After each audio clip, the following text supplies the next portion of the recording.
For the first time in centuries, researchers have uncovered what's believed to be Jesus' tomb. Workmen uncovering the marble slab over the tomb. The historian Eusebius said he did it to cover the tomb where Jesus was buried. After many centuries of searching in different places, scientists finally found evidence confirming the location of Jesus' burial site. Inside the tomb, they discovered valuable knowledge that provides answers to long-standing mysteries that have puzzled generations. Where was this tomb located, and what chilling secrets lay hidden inside its depths? Did they find Jesus' remains? Join us as we reveal what's inside Jesus' tomb and how it will affect our beliefs. The precious tomb of Jesus. Recently, researchers made a fascinating discovery at the Church of the Holy Sepulchre in Jerusalem's central area. For many years, the Church of the Holy Sepulchre has been a significant destination for Christians from all corners of the globe, drawing them on pilgrimages to this sacred site. According to the stories in the New Testament, Jesus was crucified at Golgotha, often called the place of the skull. This spot, believed to be an old stone quarry outside the city walls, has a deep significance in Christian history. Around a decade after Jesus' death, a new wall was constructed enclosing the area where Jesus was crucified and buried within the city limits of Jerusalem. This explains why the Church of the Holy Sepulchre stands within the Old City today. Emperor Constantine I, who embraced Christianity, ordered the demolition of a temple dedicated to Venus in Jerusalem to make room for a church. During the demolition, workers uncovered a tomb believed to be that of Jesus. Pilgrims visiting the Church of the Holy Sepulchre would first ascend a staircase from the main street of Jerusalem, the Cardo. They'd then pass through various sections including a narthex, a basilica, and a sacred garden, where the rock of Golgotha stood, before reaching the Holy Sepulchre itself.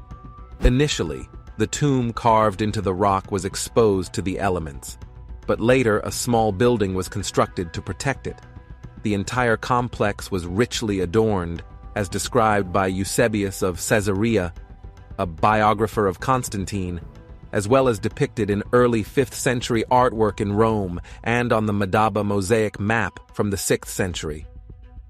Excavations in modern times have also shed light on its rich decorations. In the year 326, Constantine's mother, Saint Helena, embarked on a journey to Jerusalem. Legend has it that during her pilgrimage, she stumbled upon what was believed to be the cross upon which Jesus was crucified, often referred to as the True Cross.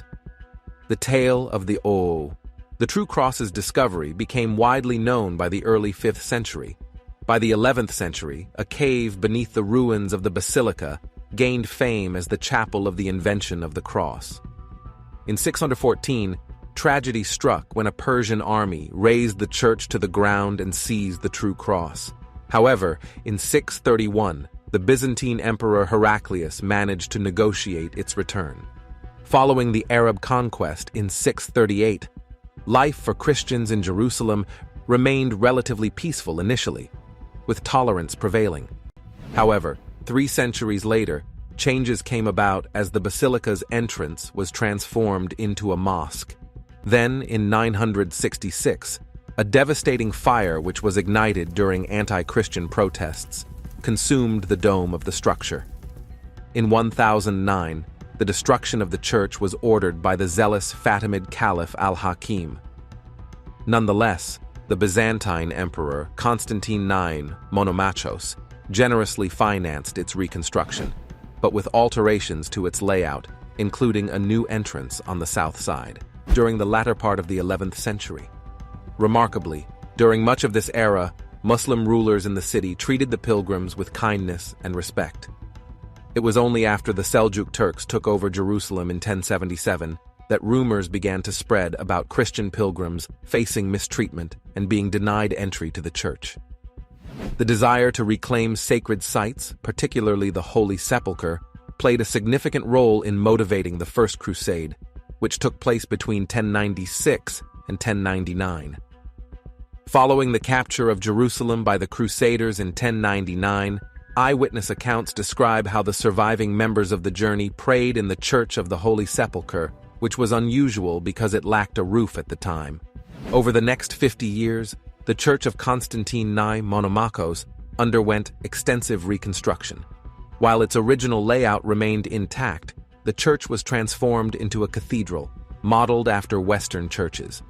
The garden surrounding the church became the Crusaders' Basilica, and a separate chapel was dedicated to the Rock of Golgotha. The Church of the Holy Sepulchre was rededicated on July 15, 1149, exactly 50 years after the First Crusade captured Jerusalem. However, construction work continued for several years after this event. Nonetheless, the church largely resembles the one visitors see today. Due to the influx of pilgrims, measures were taken to control entry and movement within the church, evident from the twin doorways still visible today. Finely carved lintels, through which pilgrims once passed, were relocated to the Rockefeller Museum in Jerusalem following an earthquake in 1927. Following the Muslim reconquest of the city in 1187, one of the entrances to the church was sealed off. Despite periods of Muslim rule, pilgrims were still permitted to visit the site, and Western leaders sought negotiations to secure access rights. This place was protected for a long time, until archaeologists unexpectedly found it, unveiling the burial site of Jesus. Inside the tomb, they found something astonishing: old mortar lying beneath the stone where it's believed Jesus was laid to rest. This mortar dates back to the time when Emperor Constantine ruled the Roman Empire, unveiling Jesus' tomb. This discovery adds weight to the stories passed down through history about the spot where Christians believed Jesus was buried. Going back in time, we find Constantine, the first Roman emperor who embraced Christianity. The tale tells of him uncovering what's believed to be Jesus' rocky tomb, the cherished figure in Christianity, with the help of his mother, Helena. Legend has it that this significant event happened around 325 to 326 AD. Constantine was on a mission, inspired by a divine calling, to find the sacred place where Jesus was laid to rest. They searched tirelessly until they reached Jerusalem, where they believed the tomb could be found. Their journey led them to an ancient Roman temple, possibly dedicated to Venus, the goddess of love. It was a crucial moment in their quest, as they stood before this historic site, ready to uncover the secrets hidden within. The ancient Roman temple, a timeless structure woven into the fabric of history, became the main focus of their exploration. As they sought to uncover the sacred tomb hidden within its walls, the temple underwent a dramatic transformation. It stood for centuries as a symbol of ancient times, until it was carefully taken apart to reveal the secrets concealed beneath its ancient stones. As they peeled back the layers of history, the excavation uncovered a tomb carved gently from the rough edges of a limestone cave. The moment they revealed the tomb's interior marked a significant point in history. The natural cave, now regarded as a sacred space, had its upper section removed to expose the hallowed confines within. This monumental discovery led to the creation of the edicule, a protective structure around the sacred space, preserving the essence of the divine revelation. The tale of Constantine's pursuit and the subsequent revelation of the tomb beneath the Roman temple symbolizes the complex relationship between history, faith, and the search for sacred relics. It's a story deeply ingrained in Christian memory, blending the temporal and spiritual aspects into a profoundly meaningful narrative. Within the sacred walls of the tomb, believed to hold the remains of Jesus Christ, one feature stands out: a long shelf often referred to as a burial bed. According to tradition, this is where the body of Jesus was tenderly laid after the crucifixion, inviting contemplation on the profound implications of that significant moment in Christian theology. Exploring the complex details of the tomb, we discover something fascinating: a similarity to the tombs of wealthy Jews living in Jerusalem during the 1st century. These tombs, carved from sturdy limestone caves, often featured shelves and niches. It's like they shared a common understanding of how to honor the departed, building these sacred spaces with a deep sense of respect. The burial bed isn't just a physical structure. It carries profound symbolism coupled with the spiritual story of Christianity. It represents the final resting place, silently bearing witness to events of great importance. As we study the details etched into the limestone, we feel a deep connection to the rich tale of Christian beliefs.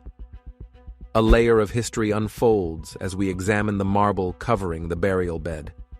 This marble, believed to have been carefully placed no later than 1555, speaks to the passage of time. Yet historical clues hint that it might have been there even earlier, possibly dating back to the mid-1300s. Throughout history, accounts from pilgrims have echoed down the ages, offering us precious insights into the layers of time and enriching our understanding of the sacredness held within. Every chisel mark on the marble and each curve of the burial bed carries with it the whispers of centuries past. These details connect ancient times with today through the respect shown by pilgrims and believers.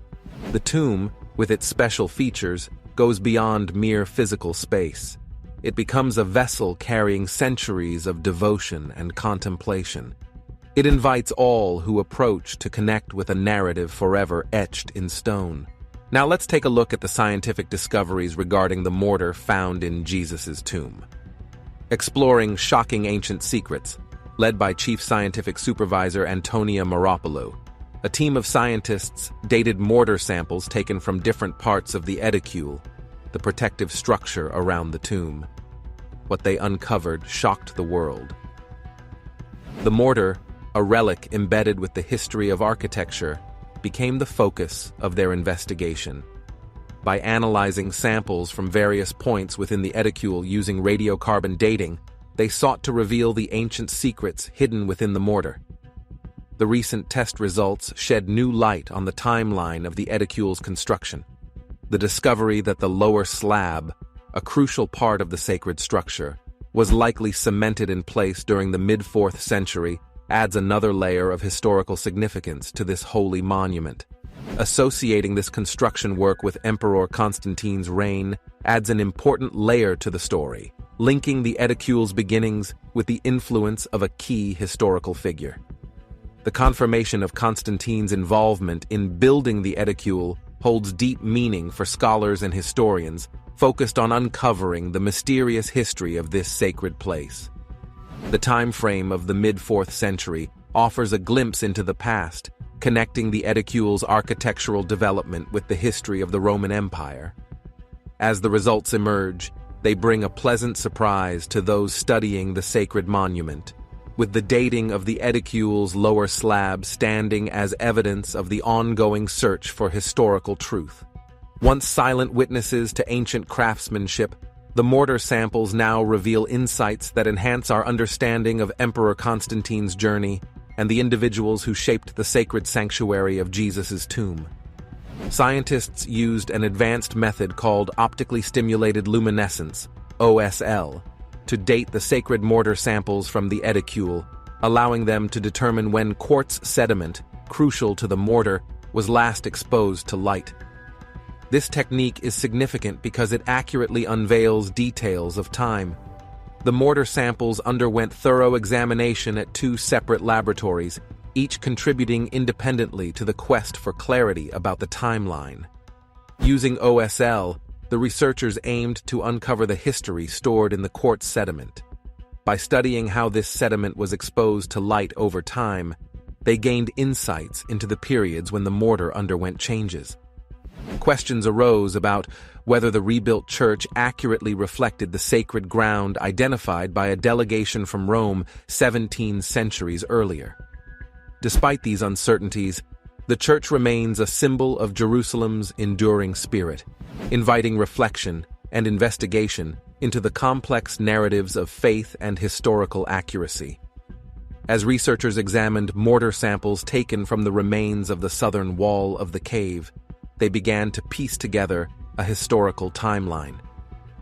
Dating these samples to the years 335 and 1570 provided a link between construction work from the Roman era and a documented restoration in the 16th century.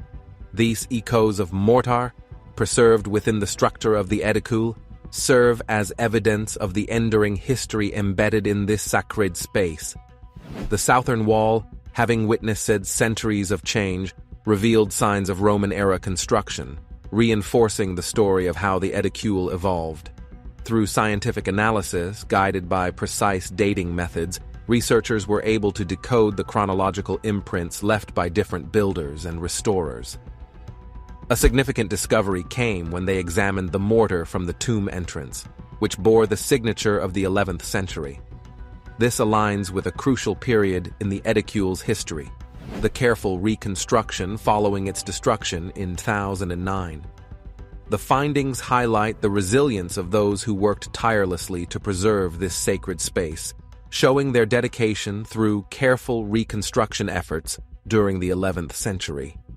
The careful examination of these fragments not only helped determine their age, but also paid homage to the skill and dedication of those who, throughout the centuries, contributed to the ongoing restoration of the edicule. Unraveling the mystery of Jesus. Today, the tomb receives daily visits from millions of pilgrims and is looked after by priests from various Christian denominations, following strict regulations that date back to the Ottoman era. Apart from the Church of the Holy Sepulchre, there are 6 other locations in Jerusalem that people believe could be where Jesus was originally buried. But which one is the true site? One such location is the Talpiot family tomb, located about 5 kilometers south of the old city of Jerusalem. Discovered in 1980, it gained widespread attention after the 2007 Discovery Channel documentary, The Lost Tomb of Jesus, produced by James Cameron and directed by Simcha Jacobovici. Inside the Talpiot tomb, archaeologists found 10 ossuaries, or bone boxes, bearing names like Jesus, Mary, and Joseph. Of particular interest was an ossuary with the inscription Mariamene, believed to belong to Mary Magdalene, suggesting a possible marital connection to Jesus. 2 other ossuaries contained names suggesting familial ties to Jesus: Jude, son of Jesus, and Jesus, son of Joseph, leading to speculation that Jesus and Mary Magdalene might have had a son named Jude. However, scholars argue that names like Jesus, Joseph, and Mary were common in 1st century AD. Judea, so their presence doesn't necessarily prove a connection to the biblical figures. It's possible that the filmmakers, Cameron and Jacobovici, may have interpreted these names too strongly, as they were popular names of the time, and might not indicate any direct connection to Jesus and his family. Supporters of the Talpiot tomb argue that DNA testing showed no maternal link between Jesus and Mariamene, a claim the Discovery Channel documentary suggests supports their theory of marriage between the two. However, critics point out the possibility of a paternal relationship, like father-daughter or grandfather-granddaughter. Scholar James Tabor suggests that the famous James, known as the brother of Jesus, might have been buried in the Talpiot tomb, indicating it as the family burial site of Jesus of Nazareth. Chemical tests, funded by filmmaker Simcha Jacobovici, suggest a connection between the James ossuary and the Talpiot tomb based on trace elements found in the soil of East Jerusalem. Despite the compelling story, some question the reliability of the results due to the small sample size used in the tests. Additionally, there's uncertainty about the origin of the James ossuary, as its appearance doesn't match the other ossuaries found in the Talpiot tomb. It's worth noting that scholars interviewed for the documentary, except for James Tabor, have raised concerns about how their statements were portrayed and misrepresented. This difference makes it important to question the conclusions made by the filmmakers. In simple terms, those who support the idea of the Talpiot family tomb haven't convincingly explained a big problem. If Jesus' family came from Galilee, why would they have a family tomb in Jerusalem? Archaeologist Jody Magnus makes a clear point. During Jesus' time, only rich families used rock-cut tombs and the tradition of later moving bones to ossuaries. If Jesus' family was more modest in Galilee, they would probably choose a regular grave. Magnus also notes that the names on the Talpiot tomb's ossuaries suggest they were from Judea, where people were known by their first name and their father's name, not like in Galilee, where they were identified by their first name and hometown. It's like solving a simple puzzle. The pieces don't match the Galilean picture. Another possible burial site for Jesus is the Garden Tomb, which gained popularity in 1883 thanks to Charles Gordon, earning it the nickname Gordon's Tomb. Its appeal lies in its tranquil garden setting, attracting many tourists, especially evangelical Christians who are eager to visit the place where Jesus is thought to be buried. The history of the Garden Tomb is full of questionable identification methods, including Gordon's belief that Jerusalem looked like a skeleton, with Skull Hill as the head. There's a case of dishonesty, with Ron Wyatt falsely claiming to find the Ark of the Covenant nearby. Adding to the doubt, no tombs from the Second Temple period have been found nearby. Archaeologist Gabriel Barquet studied the tomb complex housing the Garden Tomb and concluded that it dates back to the Iron Age, around the 7th or 8th centuries BC. Its architectural style is more like tombs from the First Temple period, especially those near the Basilica of St. Stephen. This means that, contrary to what John chapter 19 verse 41 says, the Garden Tomb wasn't a new tomb where nobody had been buried before. It was already over 600 years old during Jesus' time. Unfortunately, for researchers looking for Jesus' burial place, this tomb has been ruled out as a possible location. Another place suggested as Jesus' burial site is the Tomb of the Shroud, located in the Kidron Valley. Its historical authenticity is debated, but it gained attention because it's near the Garden of Gethsemane and is linked to a tradition about Joseph of Arimathea. The tomb is carved out of rock, a common style for tombs in ancient Judea.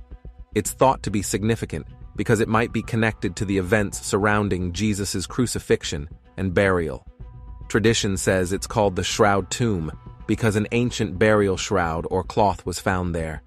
While some traditions believe the Shroud Tomb is indeed connected to Joseph of Arimathea, who, according to the New Testament, gave Jesus a tomb after his crucifixion, others doubt this claim.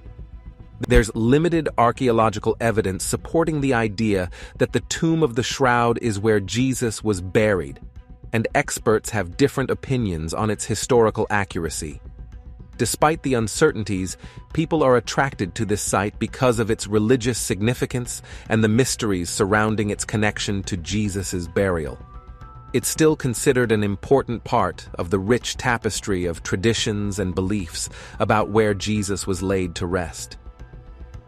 The Dominus Flevit Church is another spot some traditions link to Jesus' burial, although it's not widely believed to be the actual tomb. Located on the Mount of Olives in Jerusalem, it offers a stunning view of the Old City. Its name means "the Lord wept" in Latin, commemorating the tradition that Jesus cried over Jerusalem from this spot.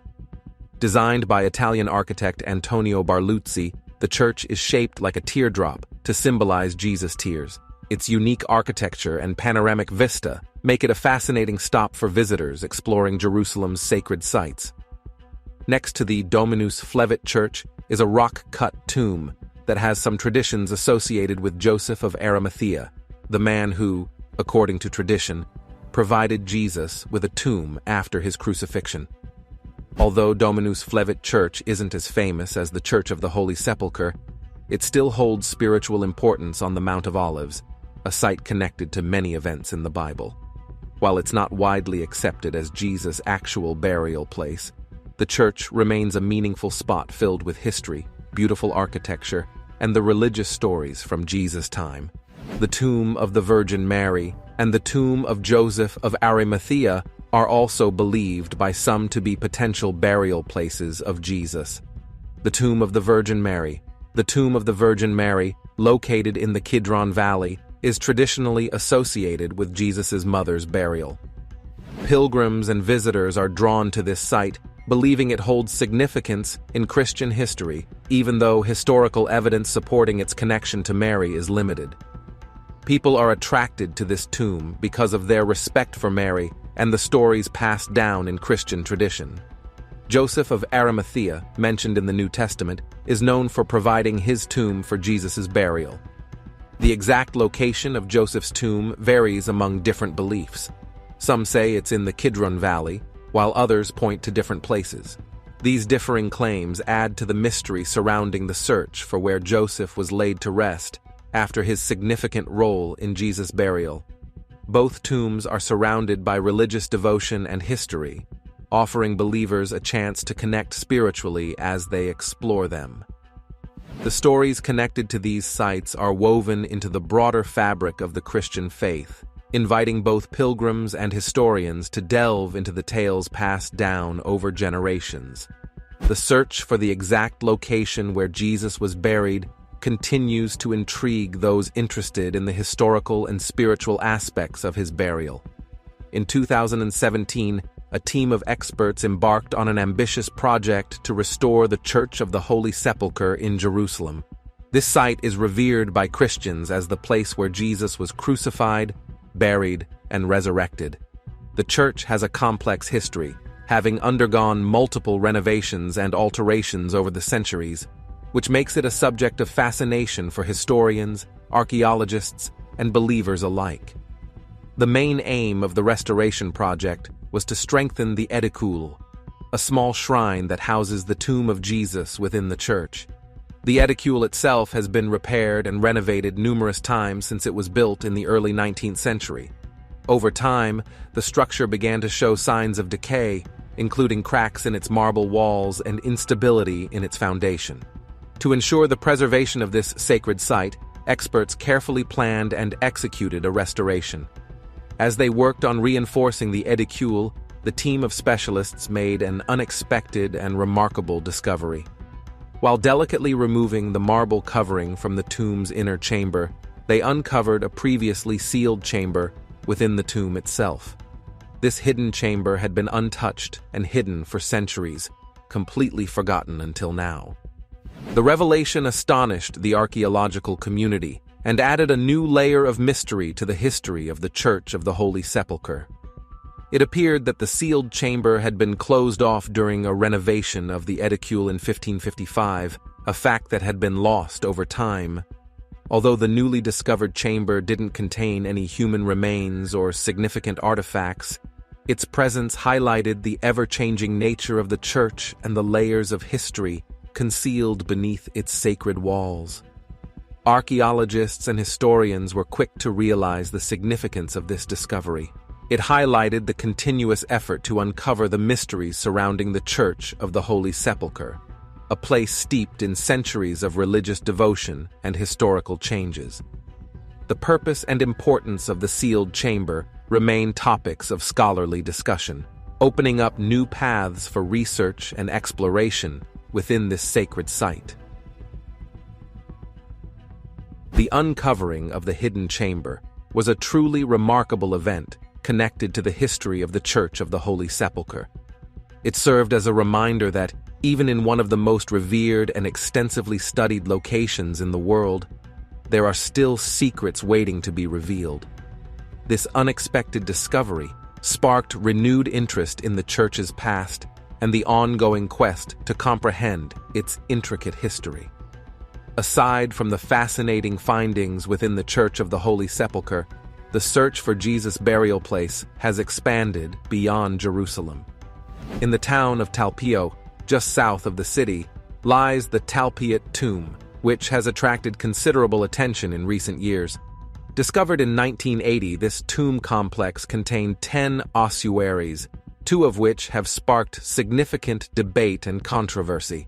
One ossuary has the inscription Yeshua bar Yehoseph, meaning Jesus, son of Joseph, while the other features Maria Mene Emara, which means Mary, known as the Master. Some suggest that this tomb could be where Jesus, Mary, and potentially other family members were laid to rest. However, Scholars vigorously argue over the authenticity and meaning of these inscriptions. Skeptics point out that names like Yeshua, or Jesus, and Maria Mene, or Mary, were common during that time, making such combinations statistically likely. The translation of Maria Mene e Mara as Mary, known as the Master, is also open to various interpretations. Despite the controversy, the Talpiot tomb remains a topic of investigation in biblical archaeology. While it hasn't definitively been linked to Jesus' burial, it contributes to the ongoing exploration of historical and archaeological aspects of Jesus' life and death. The quest to uncover the secrets of his final resting place continues, captivating scholars and believers alike. What are your thoughts on the discovery of the tomb of Jesus? Let us know your opinion in the comments below.